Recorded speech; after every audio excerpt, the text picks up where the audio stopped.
नमस्कार मित्रों, अपन BSc second year में एक बुक कंप्लीट कर चुके हैं डिफरेंशियल इक्वेशन।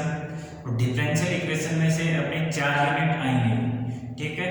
तो उसमें से 4 यूनिट आएंगी। 4 यूनिट मैंने करवा दी हैं। 5वीं यूनिट है वो पार्शियल डिफरेंशियल इक्वेशन की है, ठीक है।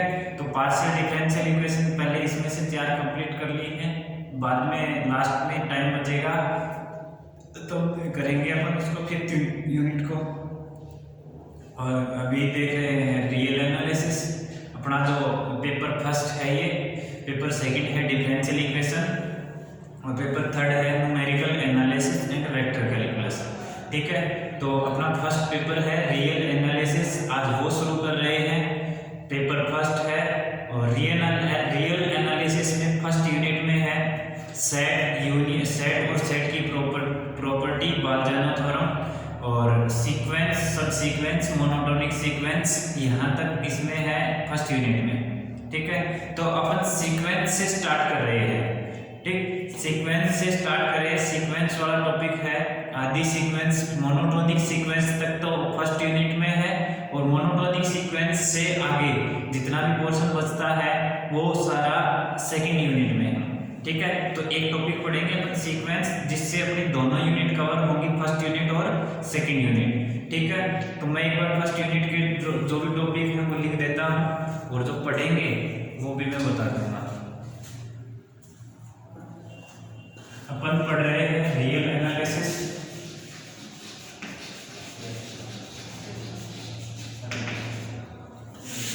Paper first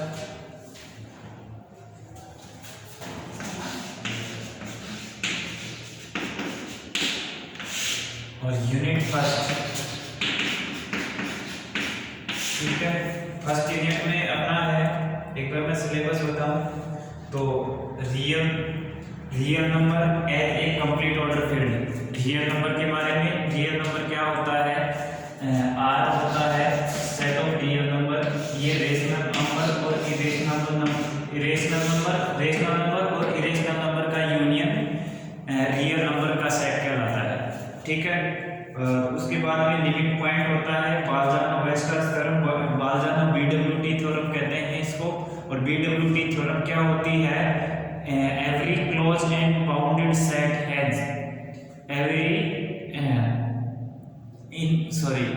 infinite set has at least one limit point, या दूसरे में close and bounded set has limit point, every close and bounded set has limit point, ठीक है। ये बीडब्ल्यूटी थ्योरम है। Open and close set, union and intersection of such set, concept of compactness, Heine Borel theorem और connected set, ठीक है। Open और close set के बारे में 11th 12th में पढ़ के आए हो। ओपन सेट क्या होता है, ए और बी है, दो रियल नंबर हैं, ए और बी के बीच के जितने भी नंबर होते हैं, मैं नंबर सिस्टम नंबर लाइन की बात करूं तो ये ए और बी है, ये इसके अंदर के जितने भी नंबर रहते हैं, ये इसके बीच के जितने भी नंबर हैं, ये सारे क्या कहलाएंगे, ओपन सेट के मेंबर कहलाएंगे। और जब क्लोज सेट की बात करेंगे तो ये ए और बी है और इसको मैं नंबर लाइन पर डिनोट करूं तो ये ए और ये बी, ठीक है। अब ये नंबर जो भी हैं वो सारे क्लोज सेट के मेंबर कहलाएंगे, यहाँ तक, ठीक है, यहाँ तक ये सारे क्लोज सेट के मेंबर कहलाएंगे, ठीक है। Union and intersection of such set, दो सेट का यूनियन और दो सेट का इंटरसेक्शन आप जानते ही हैं, 11th में 12th में सब पढ़ के आए हैं। उसके बाद में आता है कॉन्सेप्ट ऑफ कॉम्पैक्टनेस। ऊपर लिमिट पॉइंट का टॉपिक और था। लिमिट पॉइंट क्या होता है कि ए और बी ये कोई सेट है, इसके अंदर कोई अल्फा कोई ऐसा मेंबर है जो ए और बी इस सेट का मेंबर है और इसके नेबरहुड यानी कि इसके पास इनफाइनाइट नंबर हो, यानी कि इसके नेबरहुड में अनंत संख्याएं हो, तो अल्फा है वो इस सेट का लिमिट पॉइंट कहलाएगा, ठीक है। और इसी से रिलेटेड वो बीडब्ल्यूटी थ्योरम थी। और नेक्स्ट था कॉम्पैक्टनेस। सेट क्या होता है?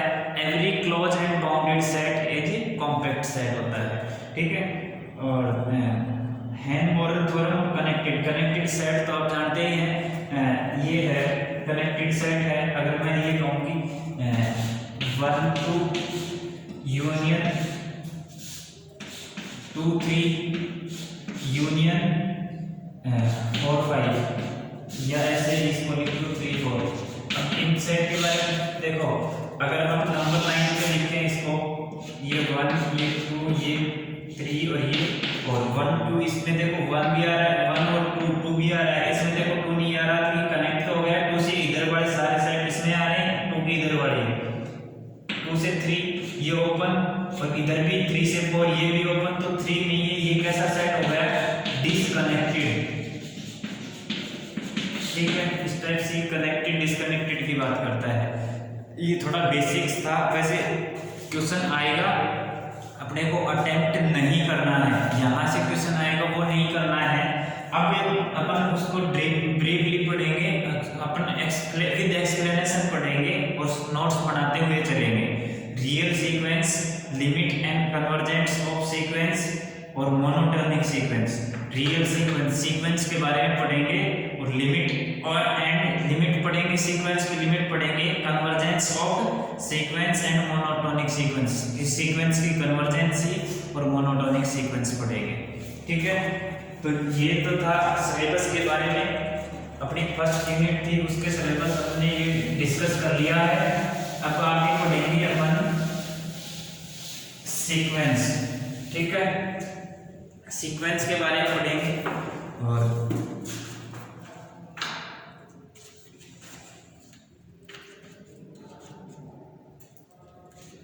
देखिए सीक्वेंस होती क्या है, अपन पढ़ेंगे सीक्वेंस।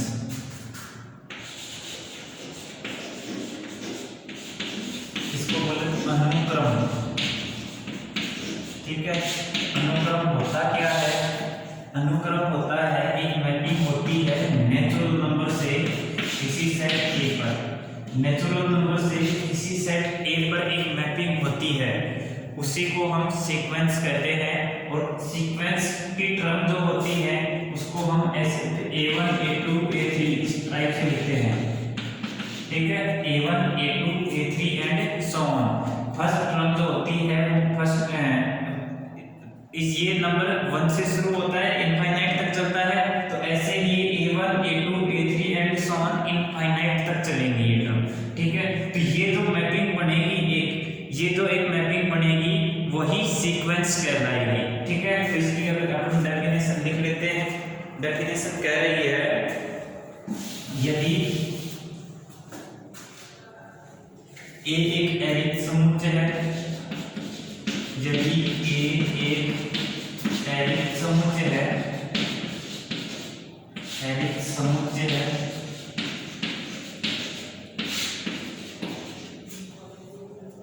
तो प्राकृत संख्याओं के समुच्चय, तो प्राकृत संख्याओं के समुच्चय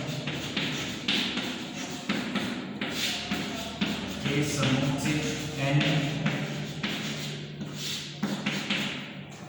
से a में परिभाषित, n से a में परिभाषित प्रत्येक फलन, n से a में परिभाषित प्रत्येक फलन एक अनुक्रम कहलाता है, प्रत्येक फलन एक अनुक्रम कहलाता है, एक अनुक्रम कहलाता है। अर्थात n से a में परिभाषित अनुक्रम है, n से a में परिभाषित अनुक्रम है।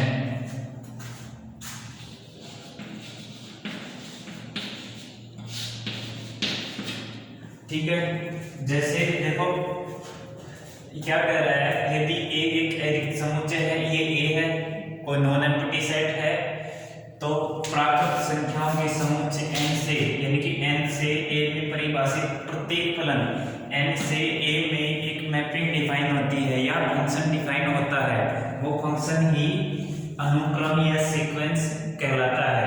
जैसे मैं ये कहूँ कि f(x) बराबर है x की पावर n, या ऐसे कह दूँ fn बराबर है 2 की पावर n, ठीक है। fn बराबर है 2 की पावर n, तो f1 बराबर क्या आएगा, f1 बराबर होगा 2 की पावर 1, f2 बराबर होगा 2 की पावर 2, f3 बराबर होगा 2 की पावर 3 एंड सो ऑन। इसी तरह से ये चलता रहेगा। इसको अपन लिखते हैं फर्स्ट टर्म a1, इसको लिखते हैं अपन सेकंड टर्म a2, इसको लिखते हैं थर्ड टर्म a3। ये फर्स्ट टर्म होगी, ये सेकंड टर्म होगी, ये थर्ड टर्म होगी, ठीक है। एंड सो ऑन, ये इनफाइनाइट तक चलेगी, ठीक है।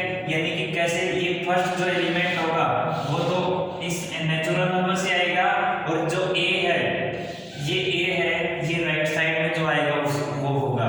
इस नेचुरल नंबर को तो कहेंगे डोमेन ऑफ f, और इसको कहेंगे रेंज ऑफ f, ठीक है। डोमेन यानी कि प्रांत होगा, रियल होगा, परिसर, प्रांत परिसर होगा, ठीक है। अब अगर यदि परिसर रियल नंबर यानी कि वास्तविक संख्या हो जाए तो ये कहलाएगा सीक्वेंस ऑफ रियल नंबर। यदि आपका परिसर है वो वास्तविक संख्या हो जाए, यदि परिसर है सेट ऑफ रियल नंबर का सबसेट हो जाए या रियल नंबर हो जाए, तो तब ये जो मैपिंग होगी, ये जो सीक्वेंस बनेगी, वो सीक्वेंस रियल नंबर की सीक्वेंस कहलाएगी, ठीक है। f जो मैपिंग है वो नेचुरल नंबर से a पे मैपिंग है, तो केवल सीक्वेंस कहलाएगी, जहां a कोई नॉन एम्प्टी सेट है और n है कोई प्राकृत संख्या, ठीक है। यदि a है वो रियल नंबर या रियल नंबर का सबसेट हो जाए, वास्तविक संख्या या वास्तविक संख्या का उपसमुच्चय हो जाए, तो ये जो सीक्वेंस बनेगी वो सीक्वेंस ऑफ रियल नंबर यानी कि वास्तविक संख्या का अनुक्रम कहलाएगा, ठीक है। तो अपने नेक्स्ट जो टॉपिक आता है वास्तविक अनुक्रम है, उसको मैं उसकी डेफिनेशन लिख लेते हैं। वास्तविक अनुक्रम,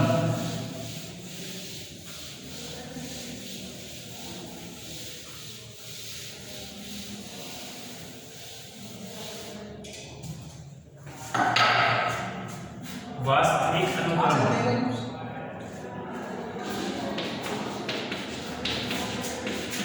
वास्तविक अनुक्रम या रियल सीक्वेंस,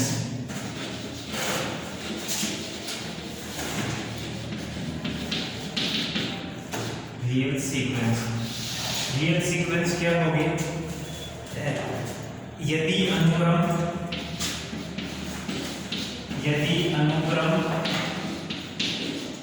कोई एक सीक्वेंस है वो नेचुरल नंबर से a पर परिभाषित है, यदि अनुक्रम fn से a में परिभाषित और a r का उपसमुच्चय हो तो f को वास्तविक संख्याओं का अनुक्रम कहते हैं।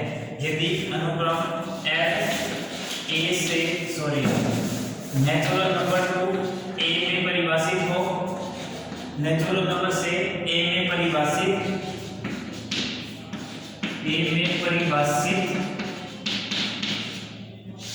वास्तविक अनुक्रम कहलाएगा। यदि अनुक्रम f n से a में परिभाषित वास्तविक अनुक्रम कहलाएगा।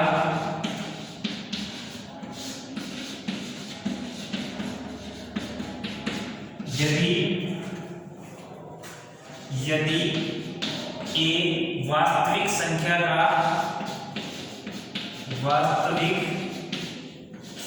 का या वास्तविक संख्याओं के समुच्चय का उपसमुच्चय हो, यानी कि a है तो सबसेट हो R, जहां R है सेट ऑफ रियल नंबर।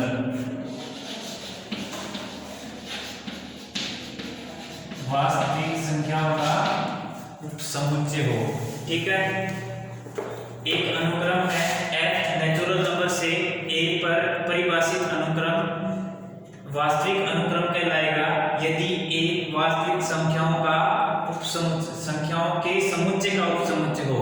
ये a है, सेट ऑफ रियल नंबर का सबसेट हो तो ये वास्तविक अनुक्रम कहलाएगा। जैसे मैं एक सीक्वेंस लिखता हूँ, एग्जांपल में लिख लो f n बराबर है -1 raise to power n into में 1 upon n, -1 raise to power n into में 1 अपॉन n। तो n बराबर जब 1 पुट करेंगे, 1 ये n है वो कहाँ से आएगा, वो यहाँ से आएगा n से, और a है ये आने वाला ये होगा, यानी कि n है ये तो फंक्शन का डोमेन होगा, f का जो मैपिंग है उसका डोमेन होगा, और a सेट है वो इसका रेंज होगा, a है वो इस सेट का इस मैपिंग का रेंज होगा, और n है वो इसका डोमेन होगा। ठीक है, तो f1 n बराबर जब 1 पुट करेंगे तो जब n बराबर 1 पुट करेंगे तो ये -1 raise to power n into में 1 अपॉन 1, यानी n बराबर 1 पुट किया तो -1 रेज़ टू पावर 1 इंटू में 1 अपॉन 1 होगा, और इसको जब कैलकुलेट करेंगे तो -1, और इस टर्म को बोलते हैं फर्स्ट टर्म a1। ठीक है, इस टर्म को बोलते हैं सीक्वेंस की फर्स्ट टर्म a1, और अगली जो नेक्स्ट टर्म होगी a2, और ये होगी n बराबर जब 2 पुट करेंगे, n अपने पास क्या होता है, सेट ऑफ नेचुरल नंबर, और जिसके एलिमेंट होते हैं 1 2 3 4 5 6 एंड सो ऑन। ठीक है, 1 2 3 4 5 6 एंड सो ऑन, ये इस तरह के एलिमेंट आएंगे। इनको अपन यहाँ पुट करते जाएंगे, n बराबर 1 2 3 4 एंड सो ऑन पुट करते जाएंगे, हमें इसकी वैल्यू मिलती जाएगी। अब देखो n बराबर जब 2 पुट किया तो -1 raise to power 2 into 1 upon 2, -1 का स्क्वायर तो 1, और ये 1 अपॉन 2। इसको a2 को लेंगे, a3 जो टर्म होगी f ऑफ 3 होगी, और -1 रेज़ टू पावर 3 इंटू में 1 अपॉन 3 होगा, और -1 रेज़ टू पावर 3 -1 की पावर 3 तो -1, और equal to -1 upon 3 and so on. अब जो सीक्वेंस बनती है वो ऐसे लिखते हैं, an बराबर लिखते हैं और कर्ली ब्रैकेट में लिखते हैं a1 a2 a3 a4 and so on, a1 a2 a3 a4 and so on. ठीक है, ये कर्ली ब्रैकेट में लिखते हैं, और अब इनका मान रख देंगे, और ये होगी a1 फर्स्ट टर्म होती है, और फर्स्ट टर्म क्या आई है अपनी -1, a1 फर्स्ट टर्म, और ये फर्स्ट टर्म क्या है -1, a2 सेकंड टर्म, और सेकंड टर्म क्या आई है अपनी 1 अपॉन 2, और a3 है वो थर्ड टर्म क्या आई है अपनी माइनस का 1 अपॉन 3, माइनस प्लस माइनस, और अगली आएगी प्लस, और 1 अपॉन 4 एंड सो ऑन। ठीक है, ये सीक्वेंस ऑफ रियल नंबर है अपनी। ठीक है, अब जो नेक्स्ट एक एग्जांपल और मैं लिख के देता हूं,